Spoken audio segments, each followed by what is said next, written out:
Good morning, everybody, and welcome to the second webinar in a series talking about brand and marketing. If you've joined the webinar just now, you're probably thinking the guys at Jump have upgraded their guest speaker and upgraded the host. So today, and look at Howard, he's wincing because he's actually lost control, and I think I'm a control freak, but Howard actually makes me look very normal. So he's got his hands underneath his bottom and he's itching away now because he hasn't got control of the webinar for the first time. Welcome, everybody. I hope you're ready for, I think, what is going to be an exciting 45 minutes when we're going to be talking about lots of things regarding brand and marketing. Usual panel speakers on here with Howard, Dave and Paul. And I'm delighted to announce that we've actually got somebody on the webinar who will be talking very much from the heart and the head around, how to answer these specific questions around how to build a brand out. And Lauren's actually been here, done it, and got the T-shirt several times. And testament to her own, tenacity and patience. She's actually helped us as well on this journey in terms of forming the Jump brand. So lots of experience in there. So I'm going to dive straight in, if I may. And we've very much talked on some of the other webinars about the importance of being clear on what your vision is, making sure your vision is written down, making sure you're clear on your competitive strategies and your values. So I guess assuming we've done all that, then I guess my question to you, Lauren, is so what happens now? How does marketing help us get on this journey? Thanks, Paul, for the lovely introduction. And thank you to all the participants for taking the time out of your day to join us. We really appreciate the time that you've invested with us. Today's currency is one of trust, and establishing trust and credibility with your audience. You need to have a clear story with which people can relate to and identify with.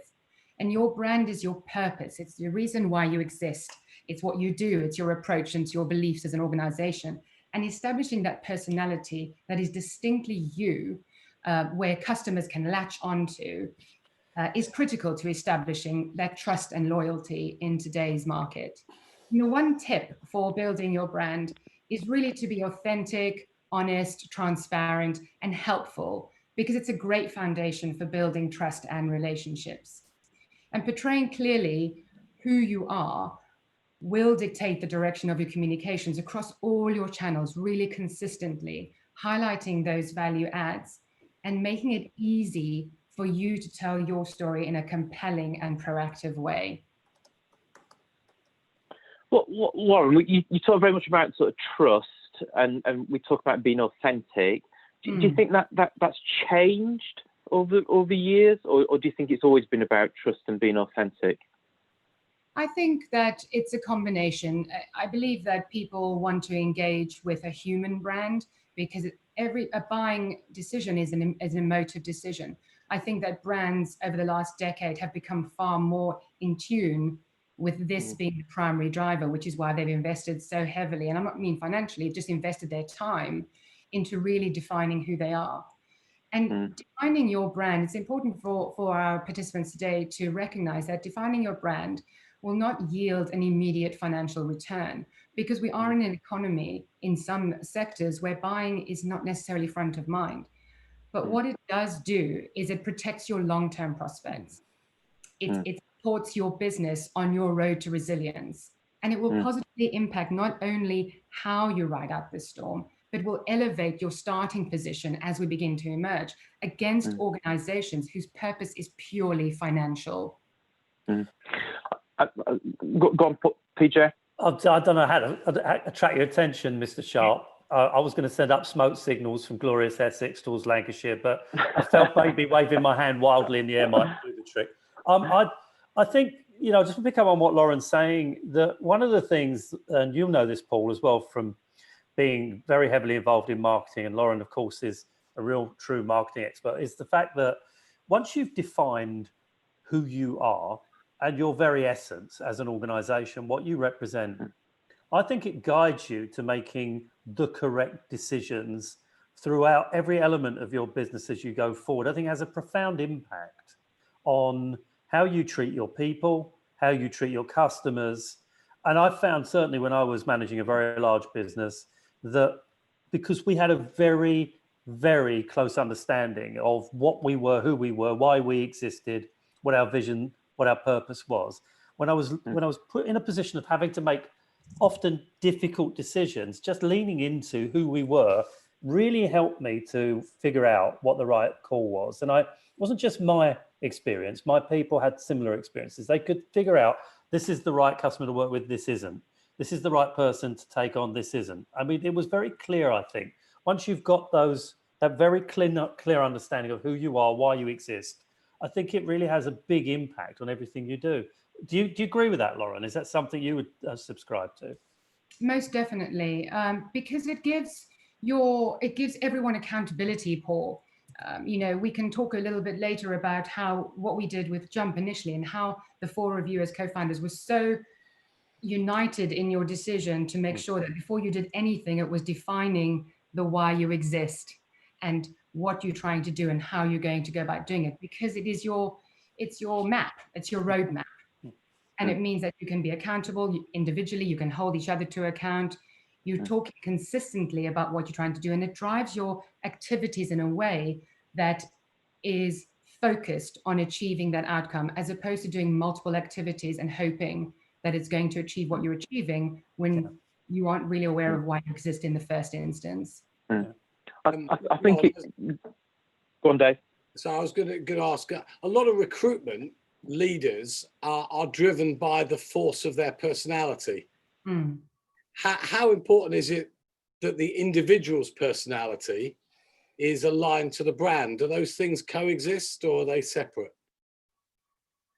I believe they do coexist. It also depends on the size of the organization. If you're a significantly large organization, a FTSE organization, your CEO is very much reflective of your brand, but he does have his own persona, which contributes to that brand. And when you're a smaller company, everyone is in tune with it. Therefore, regardless of who's representing at any point, your brand ambassadors, as in your employees, and hopefully your customers in the future as you build it, are all aligned to that consistent message. Okay, yeah. I think quick question for me, Lauren. I think, having worked for a big agency and then very much worked for a small agency, and you've got a lot of experience about this as well, so I'd be keen to get your view. I think it's just interesting that it's about competing for the audience that you're trying to attract.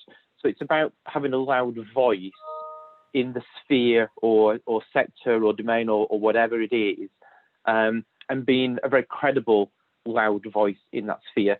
So it's not necessarily competing with a Hazel, a Manpowers or a Decos of this world, but it's about understanding exactly where you are trying to get your business to, who are your customers or your audience, and then using marketing to create that conscious and unconscious sort of decision-making process. So automatically, when you think of a product, you'll think of a big brand because you'll either bought them or had a good experience or whatever. So it's about trying to make that all come to life, but in a more sort of SME type environment.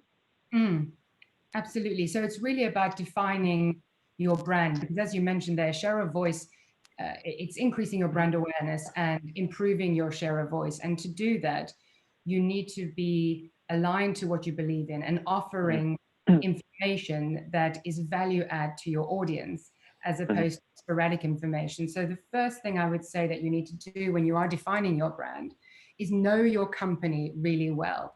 What is, most companies will know what they do and how they do it, but really, what is the purpose behind your brand? What's your voice, your values, your personality? Define that vision, that promise, and that culture so that you can align your short and long-term strategies to create that sustainable competitive advantage, regardless of the climate that you were talking about. And the benefit of having a smaller organization is that it's actually far easier to do this, because you can include, if you've got a small team, you can include your team through the whole process, or you can do it independently and get your team on board through staged approach. But before you start, what you need to do is you need to ask yourself why you exist, what differentiates you, what problems do you solve, why should people care, and what kind of personality do you have, and what are the the attributes that you want your brand to portray and to be associated with. Because the point behind this, it comes back to the Simon Sinek test, as I like to say. Simon Sinek, for anyone who isn't aware, he's a British-born American motivational speaker. And he talks really eloquently in a TED Talk. It's a 10-minute TED Talk, and I really recommend you watch it, look it up if you can find it. And it talks to engaging with your customers on a personal level. And instead of marketing in that traditional way of what we do and how we do it, which isn't easy to differentiate yourself in a saturated market, he starts with the why, which immediately connects with the individual. So the point behind this is that people don't buy what you do, they buy why you do it. And that's your differentiator in a highly competitive market. It'll accelerate your profitability and it will build your long-term value. So by taking the time now to define that proposition, you'll accelerate far more quickly, and you'll be able to weather uncertain changes such as the current one that potentially could come down the line. But Lauren, this also means, I think, exhibiting some courage when you make these decisions, because by definition, you're saying that there are certain audiences that you do not want to work with or will not be attracted to you as a brand. And I think trying to come up with something that appeals to everybody, and I know you're nodding your head furiously here, but trying to do that is a waste of energy, because it's impossible to engage with everybody, and actually pretty futile. So I think it is about making some courageous decisions. Not everybody is going to buy into your purpose. Not everybody is going to buy into your why. Not everybody is going to believe in what you believe in, but there will be a significant number of people, a very significant number of people, if you get the message across, who do agree and believe in what you believe in. And I think that this first stage of trying to define the why for most people, including us, when we sat down, is really painful. It's enjoyable, and if it can be, if I could use that phrase, but it is difficult, because you are really searching deep inside you to try and figure out, as you said quite correctly, why should anybody care? Why should anybody want to work with us? And I think, when you go through that exercise, and you did that with us and you've done it with other companies, it draws out what it is you really want to give. I mean, Dave, I remember very clearly in those sessions, was saying, I think that what we're about is about serving, he used that word, the recruitment industry. Serving the recruitment is a very strong word, providing a service and support. We all latched onto that. We all nodded our heads, as you are right now, very furiously saying, yeah, completely agree with it. And it was a statement that he used that really summarized how we felt. But it took us quite a long time to get there, as bizarre as that may sound.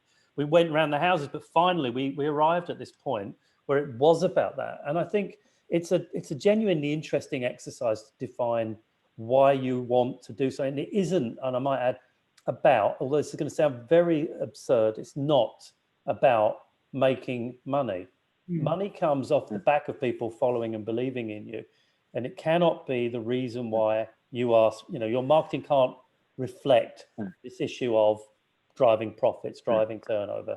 I think sometimes, Paul, that's why maybe in recruitment we put marketing second, because it's about the placement on Monday, or the contractor or temp starting the week after. But marketing's about a longer term play. It's about sustainability. It's about supporting. It's about creating and generating. And some of those things are not short-term things. And I think, certainly from my experience, when you're in the thick of it, and it is about the revenue, and we are in very uncertain times, then sometimes it's easy to put marketing on the back burner. And my question to anybody, and marketing and L&D, by the way, or training, they're the two things that tend to be some of the things that are pulled first. And my question back to anybody would be, they're probably two of the key components to help you get out of where you are today and get to where you need to be. So, why would you consider, pulling back from investing in those two key areas? Lauren, I don't know whether you've sort of seen a similar thing where, marketing starts to come under the cosh a little bit in terms of priorities when times are tough. Most definitely. It's a tale as old as time in recruitment and similar industries. So it's really about understanding the real purpose of having the defined brand. Because all good and well us talking about this, and we know the benefit of it. You've seen it yourself. We've discussed this before now. But really, I mean, here's a great example. A senior Coca-Cola executive once said that if Coca-Cola were to lose all of their production-related assets in a disaster, the company would continue and survive. But by contrast, if all the consumers suddenly had this huge lapse of memory and forgot everything related to Coca-Cola and their brand, the company would cease to exist. It would go out of business. And that really sums up the benefits of a clearly defined brand that's consistently represented and builds that loyalty and trust over time, because you're building a fan base, you're building fans that are choosing to work with you and stay working with you. And the reality is there's statistics behind it. You know, strong brands, not necessarily big brands, strong brands realize higher billing rates, they close a higher percentage of new business, they generate new leads, you know, less expensively and earlier. They build equity, so how consumers view your brand, which means higher prices because of perceived value. And they actually reduce the cost of hiring by, on average, about 40%. So engaging with your customers on that personal level and really defining and believing and living that brand is critical to long-term. And they engender trust. I mean, you know, you use the word right from the very beginning. People buy brands they trust. They buy, and we know people buy people, but they buy brands that they feel comfortable with, that give them a sense of security. And that often transcends into spending more money with a trusted brand. We could all talk about so-called designer brands, and we all from time to time spend money on those brands. Is it because the quality is better than maybe a cheaper brand? Not necessarily. I think it's much more to do with the fact that we trust those brands. We have an implicit trust and faith in that brand. There's kudos necessary in being involved in it too. So I think this word trust and building trust through your brand, as you said it earlier, is really key to the point of marketing. Yeah, I think this, from my point of view, is very straightforward. Is when we start to look at this, you know, recruitment, as I think Paul was saying there, is all about, or as Paul Schott was saying before, is all about that urgency and that desire to make that next placement. We're very transactional, and we've talked an awful lot about this on these webinars before, about what is urgent and what is strategically important and the difference between the two. You can carry on being with your urgency and filling jobs and you'll get to a point where all of a sudden your jobs dry up and everything drops. Your strategy laid behind that is what keeps those jobs coming through and keeps your brand coming through. And it's interesting, you know, I think it was Wrigley's, wasn't it, or not, Lauren, that stopped their advertising sort of back in the 1920s, I think it was, when they were putting advertisements on next to tills and things like that. And the guy said, why do you want to do that? I'm still number one in the world. And stopped the advertising, and 2 years later suddenly had to restart their advertising because they were no longer number one in the world. And as you said, people suddenly forget your brand if it's not there in front of you. So that strategically important part of putting your brand out there should become priority. And what Paul was saying regarding, you know, R&D, you know, training and marketing are the first things that people tend to cut, where you look at the brands and you look at the agencies that are certainly conquering lockdown. They're the ones that have been doing an awful lot of marketing, and certainly they've been doing an awful lot of training of their staff and development. So to me, it becomes sort of that driving that strategy is really important, not focusing on what is urgent. If I'm running a 5-person recruitment company, does my brand really matter? Because obviously Coca-Cola and Wrigley's and the big brands have huge impact. Does it matter that much if I'm just running a 5-person company? Because most recruitment companies are less than 10 people. So how important is brand in that context? It's equally as important. The rules apply across the businesses, regardless of whether you're a large company or a small company, because it's not just about how you're representing your brand. It's giving your employees a roadmap to be able to know what they're all focused on, what part they're playing in the brand, knowing that there's a purpose behind what they're doing and it's not just KPI led. And also it's far more efficient because everyone understands exactly what they're trying to achieve. They all have their part to play and they're bought into it. It gives you that element of accountability as opposed to this sporadic messaging that might be coming from the leadership team, regardless of whether you're 2 people, 5 people, 10 and more. I think, Dave, to answer that, to give you a sort of a truism on that, Dave, having sort of run really small agencies and grown really small agencies, I remember getting invited into a very large Swiss company to do some work for a very large Swiss company. And when we had the conference call with the Swiss company and with their CEO, and we're talking a Swiss company that was turning over billions, we asked why you've come to us, and they said, because you're one of the market leaders, talk to me about your business. And when we said we were 8 men in Leeds, or 8 people in Leeds, they were very shocked. And we said, why are you shocked? He said, because your brand and your marketplace is all over the place in the market that we're in, and you've become almost synonymous within that marketplace. And that was all because of the branding that we were doing and the product placement that we were pushing out there. They didn't know whether we were a 5-man business or a 500-man business. And I think that's the very big difference. And we were, he was saying he'd worked with the likes of Adecco, that, part of Swiss history really is part of Adecco. And he said he came to us because he thought we were the market leader in that marketplace, even though we'd been in the marketplace less than 18 months. And I say was a very, very small operation working out of Leeds. And that's a really good point. Oh, sorry, Paul. Yeah, no, sorry. I was just going to say, I think that's a really good point that Howard raised there. And I think, having been involved with marketing teams, the large scale size of the industry and then more in the SME space, I think the process is exactly the same, but the amount of work that you would go through and stakeholders is probably a lot less. So the process in a smaller business, for me, is actually easier because there's less hierarchical layers and politicalness around a bigger brand. But so for me, the process is the same, but the speed is actually quicker. So therefore, the question I would ask is, if it's quick, why would you not do it? And I think that the second bit I'll just touch on as well. We just talked a little bit there about the employee. We're not going to talk about EVP, but one of the things I've spent the last 8 years building up is a brand that your people, our people, feel really, really proud about. A brand that they're going to resonate with. They're going to align their purpose with the company purpose, and they're going to be your advocates out there. So I don't want to take us down that rabbit hole, because I think the whole EVP thing is a completely separate subject, but related in some ways.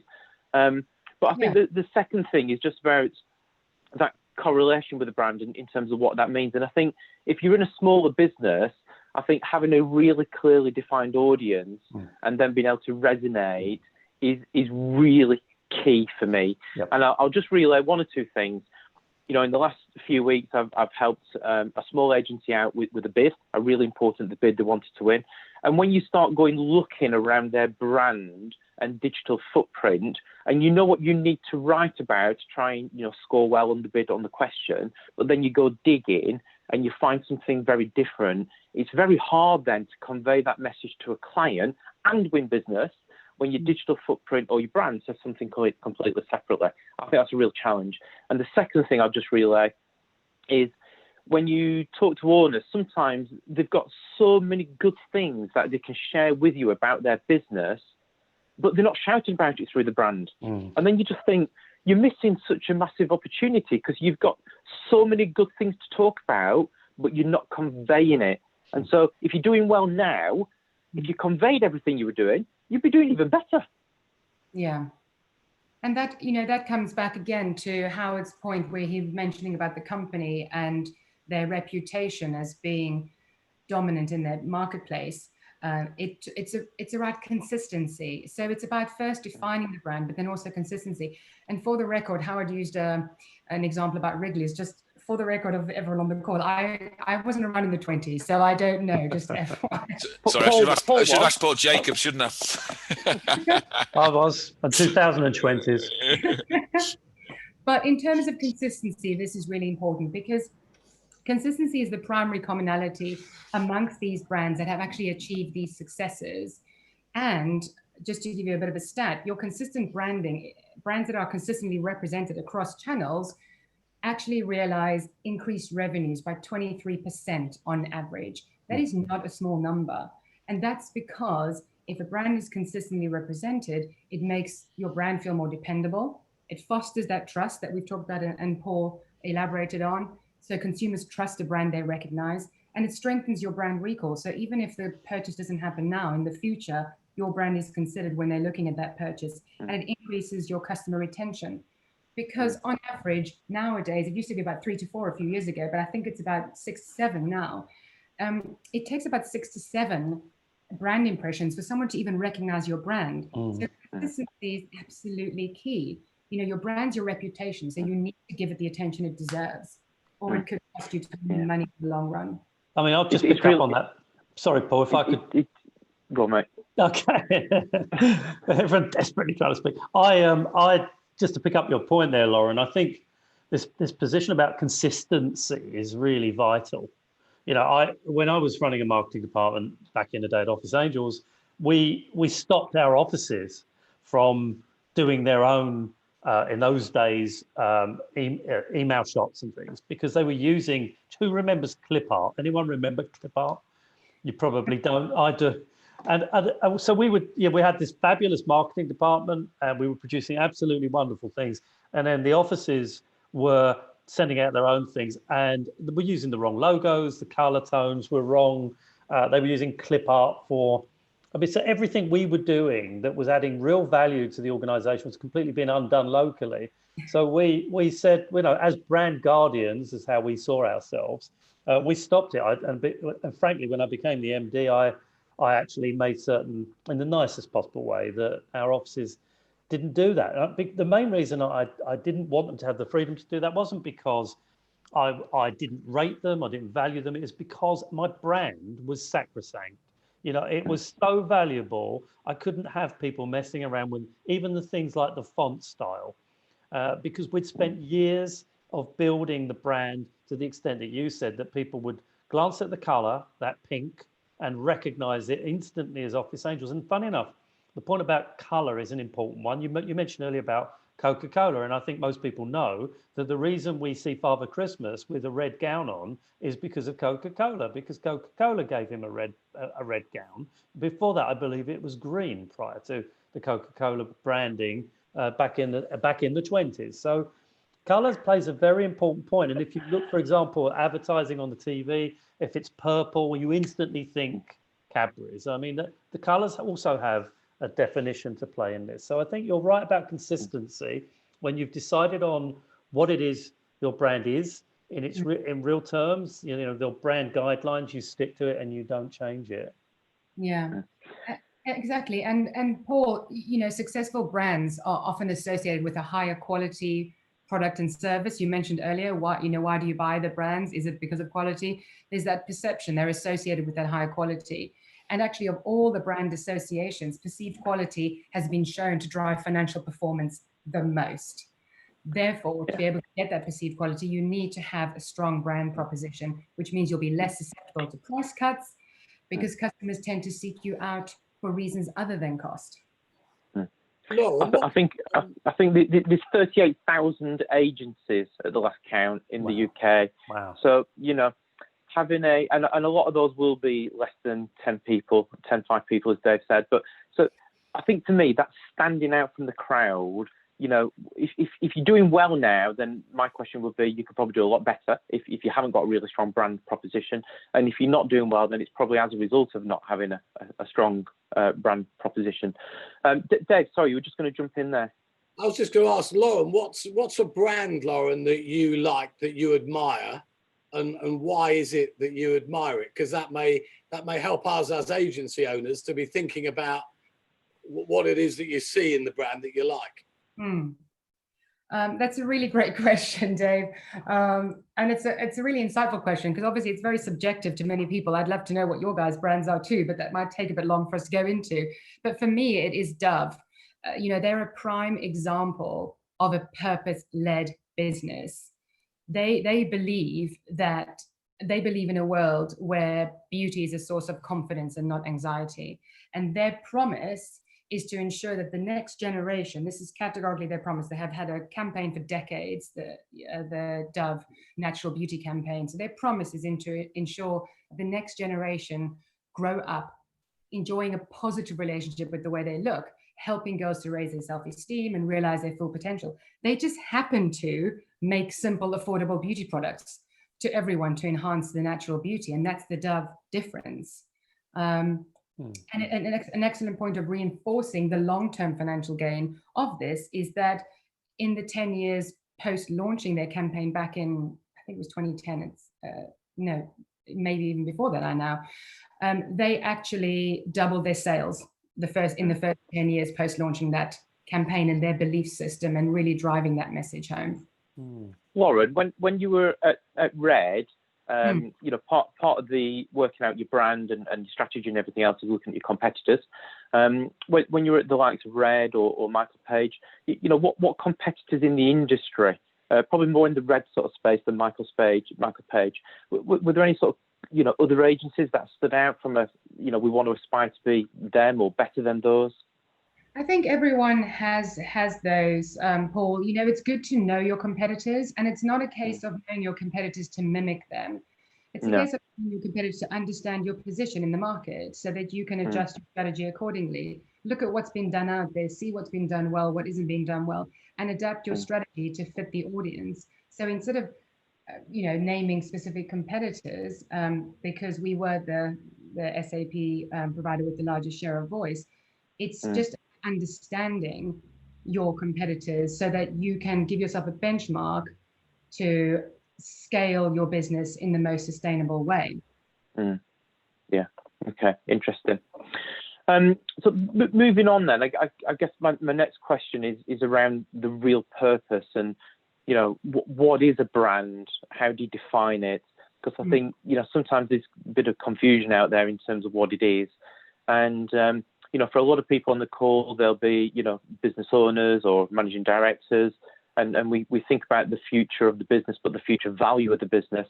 What part does the brand sort of play in all of that? And if I sort of pin you down and sort of say, you know, what is the specific elements in terms of the purpose of a brand? How would you describe those?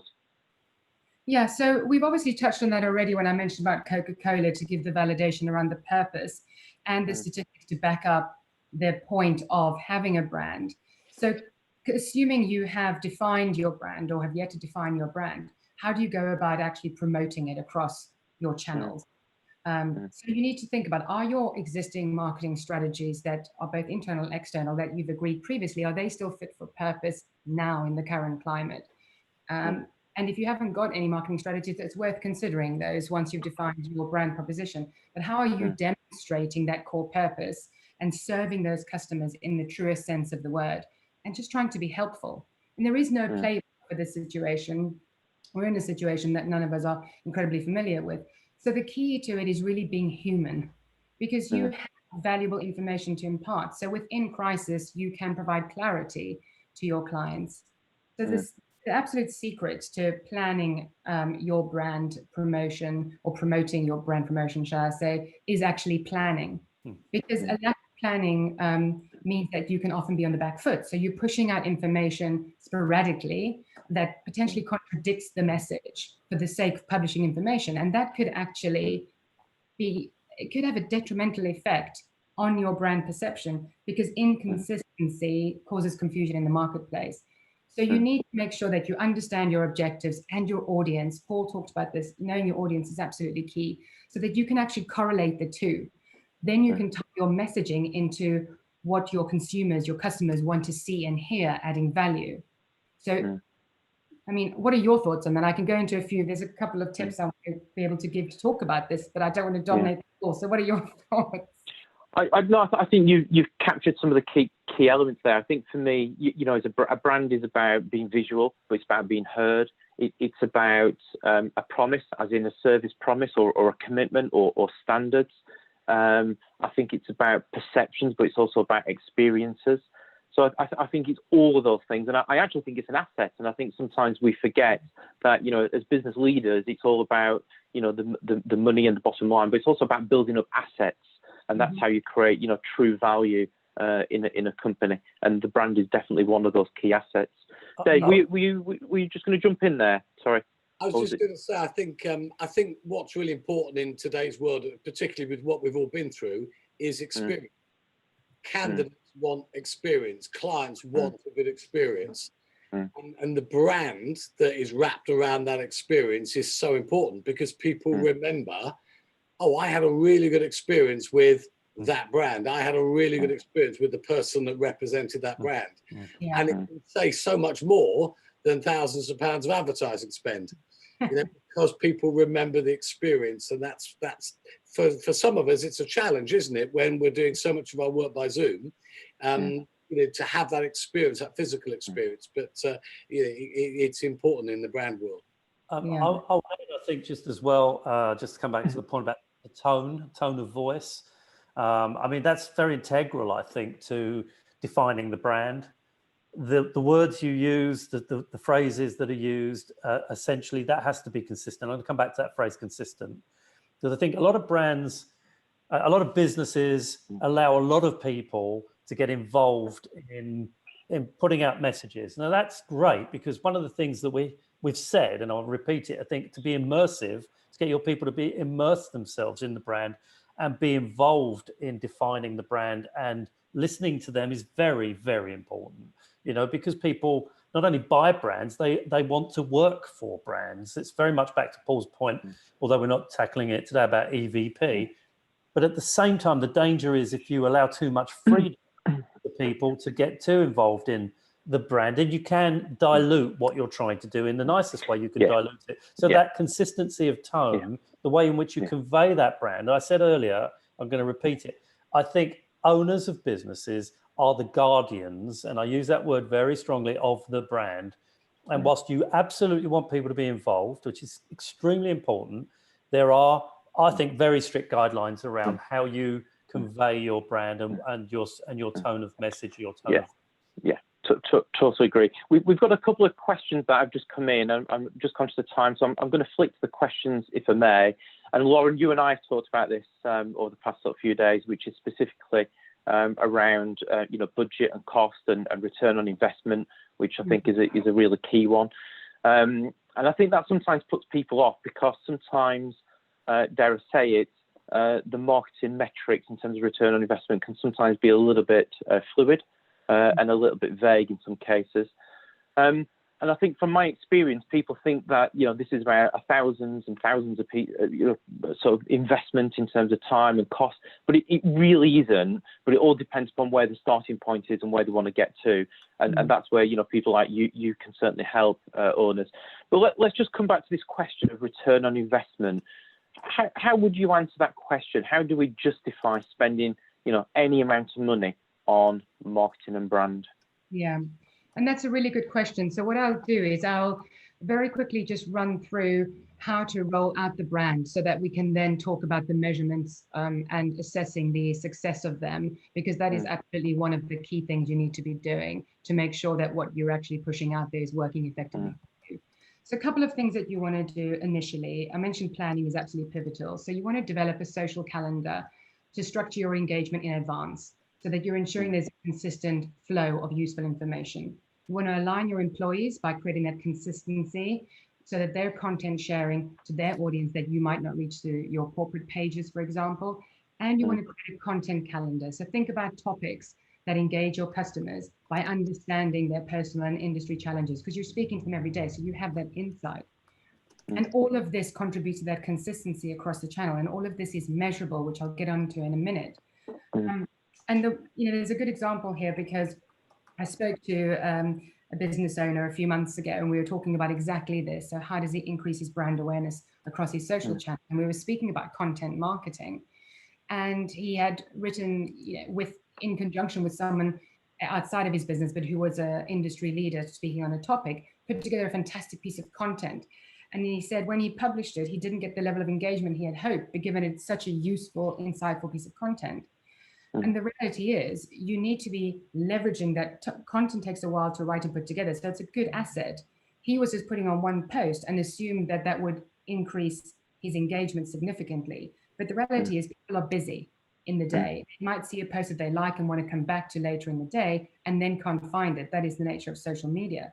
So my content for you, for everyone on the call initially would be, if you have a really good piece of content that's got, say, 5 key topics within that piece of content, present that content in a more digestible way. So you should be promoting it 5 or 6 times, initially with the overall content, and then you're talking about each piece of content that's in there. So you're promoting that over, say, a 5-day period, and that's driving all the traffic through to the same content, but it means you're catching people at different stages of the day, and you're reminding them that they can come back and find it, and they can find it quite easily, so something that they might have overlooked. So that's the one tip I give you on the content piece. And the other element of how to do this is actually contribute. There's a way you know, if you've got a lot of information as business leaders that you can actually help. So when you're reading something that's valuable, I'm using LinkedIn as a primary example here, because it is one of the main social channels for recruitment. But if you see something that is really valuable and you've got something valuable to contribute, then do contribute. That's how you scale your own awareness as well as your business's awareness.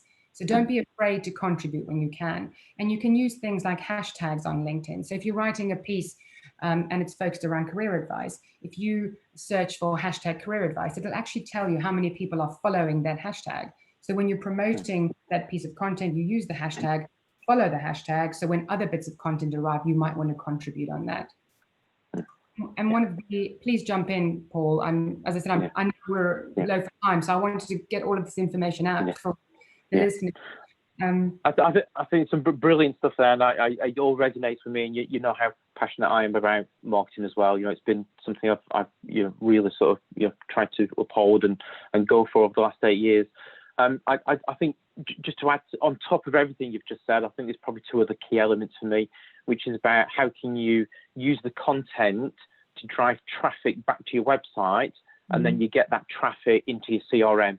And if you can do that, and I'm going to be specifically next week, all four of us are going to be talking about specific examples that we've done in terms of the how and the what. And I'll share more about this next week. But that's using the content is it's the enabler to generate unique candidates that are not in your CRM. If you're then using that candidate data to make placements, and your average placement value is $8-9 grand or whatever, then it soon starts to pay for any investment. And then the icing on the cake for me has always been about how can you use your content, or the digital experience by creating inbound leads. And by inbound leads, I'm talking customer inbound leads. And you only need 1 or 2 of those a month for them to quickly pay off. Paul, just conscious of time, and I've got a quick question. You're waving your pen at me. I'm waving my pen. Go Lauren, for it. Quick question, and I hope I'm not putting you too much on the spot, but people are asking questions about budgeting. So is there a kind of given percentage of turnover or gross margin that people should be aware of in relation to what they put aside every year under normal circumstances for a budget remarketing? Is there some kind of guideline that you can perhaps give here? Yeah, of course, Paul, there absolutely is. And it does, I know this isn't what maybe people want to hear, but it does depend on what you're talking about from a marketing perspective. There are hard costs. For example, when you are advertising your jobs, you're going to be publishing your jobs onto specific job boards. So those are going to have a cost that you can't overcome. As long as you have the metrics in place to measure the return on investment, you can justify the spend, and you can work on increasing that. And with regards to the soft touch points around the customer experience, for example, that Dave mentioned earlier, or the content promotion and measuring all of that, really that isn't a high cost at all. The main costs within marketing are going to be around initial development of the brand, if there's design elements within it or content within it, and your consistent ROI streams of marketing, which are your advertising mechanisms. And there's also a point while I'm on that around measuring success, because I'm just aware we haven't really answered Gareth's question around that and how we actually measure them and measure what we're doing. And there's a few things we should absolutely be looking at from a measurement perspective. So brand awareness, yes, it is sometimes more challenging to be able to measure the success apart from the ultimate end financial return. But what you can do is you can look at ways of measuring your audience engagement. Engagement is absolutely critical. So you can measure that through a number of your channels, through analytics, through LinkedIn, and you can set a benchmark and work on increasing your following as well as your engagement. Because if you put a figure of how many people that are following you turn to be engaged audience, i.e. warm leads, and then say you place 1% of that, you can put in a tangible figure against that and watch how that scales. You also want to look at improvement in direct traffic coming to your website. If your direct traffic's improving, clearly people are going in and typing your URL in manually, which means that you're increasing your brand awareness. If the key phrase for your organization, for example, is increasing on Search Console, again, that's a direct correlation that you're increasing your brand awareness. So there absolutely are metrics you can put in place to measure that. Thank you. Gareth, Andy, if you don't feel we've answered that, then I'm happy for you to either pick up the phone or drop me a line, and either myself or Lauren will come back to you if you need any more information. I'm conscious of time. Lauren, if there was one thing you'd urge everybody to do when this webinar finishes in the next minute, what would your key advice be as a takeaway, please? My key advice is, if you don't have a brand proposition in place, it would absolutely be to define one. Answer the one question, which is why you exist, and the rest will fall into place really easily. Yeah, and I totally resonate that. So that brings us to the end of the webinar. As always, if anybody would like any time with Howard, Dave, Paul, or myself, or Lauren, we can be reached through the Jump website or the telephone number that you can see on the screen, or just go at onto the contact us part of the website, and we'd happily set up a call to consult and advise. Thank you very much. Really interesting debate. Next week, we're going to be getting into the actual specifics and sharing specific examples of everything that Lauren's been talking about today, to try and bring it to life. And then the week after, we're going to be joined by the Ting Tings and talk about brand. I mentioned the Ting Tings to Claire in Wales on Monday, and she couldn't get the Ting Tings out of her head for 48 hours. So that is a strong brand if that's the impact it has. Thank you very much. I'm off to buy some Dove shampoo for my hair. Have a really great day, everybody, and all the best, and speak to you soon. Thank you. Everybody. See you soon. Bye everyone. Bye-bye. See you.